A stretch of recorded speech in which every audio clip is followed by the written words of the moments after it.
Ashama harkafuun hordoftoota lalistuutu nageenya rabbii bakkaaf galma jirtan hundumaa keessatti yoo isiniif haa baay'atu maatiiwwan koo akkam jirtu fayyaa keessanii naguma ani nagaa gooti uumaaf haa galatu isa tiksee carroomsee sa'aatii kanaan naga'eeni isinis nagaa guutuu akka qabdan rabbirraa abdiin qaba ammallee daddabalee bakkaaf galma jirtan hundumaa keessatti nageenya rabbii isiniif haa baay'atu jecha asumaan warri maatiinaaf hin ta'in maatiinaa ta'a laayikii taasisuun na jajjabeessa komentii barreessuu yaada keessan naan gahaa isiniin jedha. Yaadni keessan anaaf utubaadha. Yaadni keessan anaaf riqichaa kan hin irra gamatti ce'u waan ta'eef yaada keessantu imalchiistuu kobooruuti. Kanaafuu yaada keessan narraa hin qusatiin jechaan ammallee afeerraa kooti. Warri maatiin ta'uudhaan hagayyoonaa na jajjabeessaa dogoggora koo sirreessaa fi jabaadhunaan jecha hagayyoonatti nuuf tokko malee warri nafana turtanillee hedduu galatooma jecha ammallee na jabeessuun keessan yaada keessan anaan ga'uun keessan narraan qusatiina ittaafufuun isiniin jedha. Yaadni keessan anaaf utubaadha. Yaadni keessan anaaf imalchiistuudha. Yaadni keessan anaaf riqicha waan ta'eef dogoggora jiru asitti irra tarkaanfadhee darbuu barbaada. Hojii gaarii fi babbareedaa fuulduratti hojjechuu waan an barbaaduu fi dogoggora xixiqqaa namni ofirratti hin argu namarratti arga. Namni waa tokko hojjetu yoo dogoggora isaa ofirraa hin barre wanni inni hojjetu dogoggorumtii gaariitti fakkaatee fuudhee tarkaanfachiisa. Sun immoo dhalootaaf dogoggora dabarsuu jechuudha. Akka kanan taaneef immoo yaada keessan irraa hin qusatiina. Waan sirreessuu qabuu fi waan bilcheessuu qabu waan fuulduratti kana caalatti hojjechuu qabu ammumaa yaada keessan irraa hubadde. Waan sirreessu sirreessaa waan itti dabaluu dabalaa waan keessa hambisuu dadhabina jiru hambisaa gara fuulduratti tarkaanfachiisuun barbaada. Kanaaf yaada keessan irraa hin qusatiina ammallee afeerraa kooti isiniin jedha. Hedduu galatoomaa isiniin jecha ammallee amma xumura qophii kootti na waliin turan afeerraa kooti. Har'aa mata duree baacoo gabaabduu tokko qabadhee dhiyaadhe.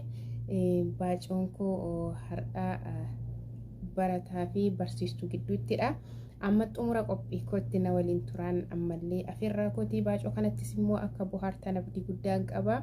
Na waliin turan isiniin jedha. Akkas ture baacoon koo barsiisaa fi barattootaa fi barsiistuu ture. Barsiistuu herregaati. Barattoonni isaanii akka isaan qaxalee ta'anii baay'ee tattaafatu. Barsiistuun kun barsiistuu baay'ee akka ijoolleen ol ta'anii fi akka isaanii fuulduratti tarkaanfatanii beekumsa qabatanii nama tattaafachiisanii waan ta'eef guyyaa tokko barnoota herregaa kana isa akkamitti qabataniiru jedhanii mirkaneeffachuu fi dandeettii ijoollee isaanii sana adda baafachuudhaaf jecha wantoota isaan barbaachisuu qabatanii deemuu murteessanii sana keessa burtukaana fudhatanii deemanii guyyaa tokko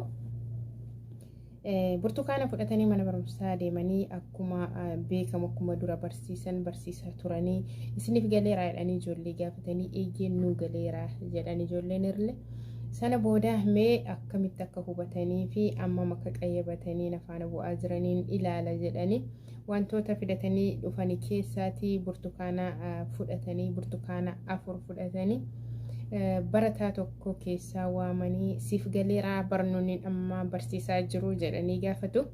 Eeyyee naaf galeeraa jedhanillee tole erga sii galeera ta'ee gaaffiinsi gaafadhaa naaf deebistaa jedhanii. Tole siiniifan deebisa jedheenillee qophii ta'e burtukaana lamaan kana harka isaaniitti qabatanii lama harka tokkotti qabatanii dabareedhaan agarsiisu. Kuni burtukaana meeqaa jennaan lamaa jedhe. Kuni hoo jennaan burtukaana lamaa jedhe. Tole walitti meeqa taharee jennaan burtukaana 5 tahaa jedha. Lakki irra deebi ammallee siif hin gallee jedhani barsiistuun. Lakki barsiistuun naaf galee jira sirriitti jedhe mucaanillee. Tole irra deebi'anii ammas kuni meeqa jennaan lamaa jedhe. Kuni hoo jennaan lamaa jedhe dhuguma lama burtukaanni suni. Tole walitti yeroo dabalamanii meeqa ta'uu jennaan burtukaana 5 ta'uu jedha ammallee. Baay'ee tokkotti gaddanii barsiistuun tole jedhanii hamraa fidanii muuzii fidanii. Muuzii sana fidanii ammallee akkuma sana muuzii 4 fidanii dhufanii. Muuzii lama harka tokkotti qabatanii ammallee kuni muuzii meeqaa jedhanii harka tokkorraa gaafatti agarsiisan lama jedhe. Inni kuni hoo jennaan muuzii lama jedhe. walittoo muuzii meeqa taharee jennaan muuzii 4 tahaa jedhee deebiseefi eeyyee ammasii galeera amma kan ani si barsiisetti deebisaa jirataa jedhanii ammallee akkuma burtukaanaan amma si agarsiise kana akkuma muuziitti fudhadhuutii naa deebisii jedhe. Lakki akka muuziitti fudhadhu muuziidha kan mataasaa danda'e burtukaaniin immoo burtukaaniidha. Burtukaanii akka burtukaanitti siif deebisaa muuzii immoo akkuma muuziitti siif deebisa malee ani muuzii burtukaanitti akka burtukaanitti fudhadhu jedhe. Lakki siif hin galle akkas jechuun koo lakkoofsa amma muuziif kennite kana burtukaaniifis kenni ida'ama sanallee akkuma kana firii walii galaasaa meeqa taasiin jedhe akkuma sanatti akkuma kanatti fudhadhu jedhani barsiistonni. Lakki akka sanatti fudhadhu burtukaanii akka burtukaanitti deebisaa muuzii akka muuziitti deebisaa jedhe mucaan ammas itti deebi'anii kuni burtukaana meeqaa jedhani burtukaanuma sanatti deebi'an ammallee barsiistonni.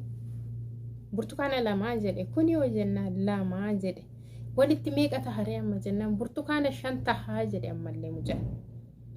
Sana booda baay'ee gaddanii ani akkasitti si barsiise jedhanii baay'eetti gaddanii carraadhumaa kennanii fi loomii fidan ammallee dhaqanii. Loomii fidanii ammas loomii 2 harka tokkotti qabatanii ammallee loomiin kuni meeqaa jedhanii harka tokko irratti agarsiisanii 2 jedhe. Kuni yoo jennaan 2 jedhe walitti loomii meeqa taharee jennaan loomii 4 tahaa jedha mucaan kun. Eeyyee ammasii galee jiraadhanii baay'ee gammadanii haamilee kennanii fi eeyyee ammasii galeera loomii fi muuzii irratti sirriitti sii galee jira herreegni. Kanaafiyyuu akkuma loomii kanatti fudhadhuutii burtukaanallee natti himi jedhani. Lakki ani burtukaan akka burtukaanatti sitti hima malee burtukaan akka loomiitti sitti himu jedhe. Ani jechuun ko akkas jechuun ko akkuma lakkoofsuma loomiif kennites kana sanaaf kenneen lakkee lakkoofsa loomiif kenne burtukaaniif kennuu hin danda'u. Han burtukaan akka burtukaanitti kennaafi kan loomii akka loomiitti kennaafi malee akka burtukaanii loomii kana akka burtukaanitti fudhachuu hin danda'u. Loomiin waan biraadha burtukaaniin waan biraadha waan mataasaa danda'ee deebii akkasii deebisiif nan baay'eetti gaddanii baay'eetti aaranii barsiistonni. Sana booda ammallee akeekkachiisatti laatanii carraa dhumaatiif burtukaanii sana fidanii ammallee jechuudha. Erga loomii sana walii galanii booda ammallee harka tokkotti loomii burtukaana 2 harka tokkotti burtukaana 2 fidanii ammallee kuni burtukaana meeqaa jedhanii burtukaana 2 jedhe. Kuni yoo jennaan 2 jedhe eeyyee amma sirrii jirta walitti yoo meeqa taharee jennaan burtukaana 5 ta'a jedhe. Akkamitti burtukaana 5 ta'a burtukaanii 5 ta'a jedhe loomiin 4 ta'a walitti muuziinis 4 ta'a burtukaaniin garuu 5 ta'an du'a malee. Baay'eetti gaddanii sana booda akka inni maatii ofii fidee dhufu mana barumsaarraa ari'anii akka inni maatii ofii fidee dhufu taasisanii jechuudha. Boru maatii kee fidee kootu jennaan tole jedhee deemee mucaan borumti isaa abbaasaa fudhatee deemaa jechuudha mana barumsaatii waan ari'amee fi maatii kee fidii waan jedhamee fi ajaja guutuun dirqama waan ta'eef abbaasaa fudhatee gara mana barumsaa deemee jechuudha mucaan kun. Sana booda barsiistuun gaafa inni abbaasaa fudhatee dhaqu mucaan keessanii kunoo akkasittiin ani barsiisettu ton ta'in akka biraatti na barsiise adnaa deebisee jedhee kunoo taa'aa laalaa ani waan hin godheen qabu jettee loomii sana fiddee dhufteetti jira burtukaaniin jira loomii muuziin illee jira. Waan akkuma kaleessa gaafachaa turte sanatti burtukaanii loomii fi muuzii isaanii qopheeffatanii ammallee abbaa biratti gaafatanii sana booda ammallee taa'e jedhanii waamamanii abbaa isaanii teessisanii koottaa walumaan gaafannaa baay'een itti geeddee akkan ani barsiisetti naa deebisuu didee mucaa keessan burtukaanii irratti maalumatu tuqee jette mee walumaan teenye ilaallattee burtukaanii itti agarsiiste. Burtukaanii kuni meeqaa jette 2 harka tokkotti qabatanii meeqaa jedhanii barsiistuun 2 jedhe. Kuni yoo jennaan 2 jedhe mucaa walitti meeqa taharee jennaan burtukaanii 5 ta'a jedhe. Na abbaan illee baay'ee itti oori'anii itti gaddanii akkamitti 5 ta'a kuni 2 jettee kaatee walitti akkamitti 5 ta'a jedhanii baay'eetti dheekkamanii sana booda barsiistuun illee kunoo kana akka istiinidhaan ani akka istiin barsiisaa jira inni immoo akka istiin qabachaa jira jedhanii abbaa isaatti illee himani.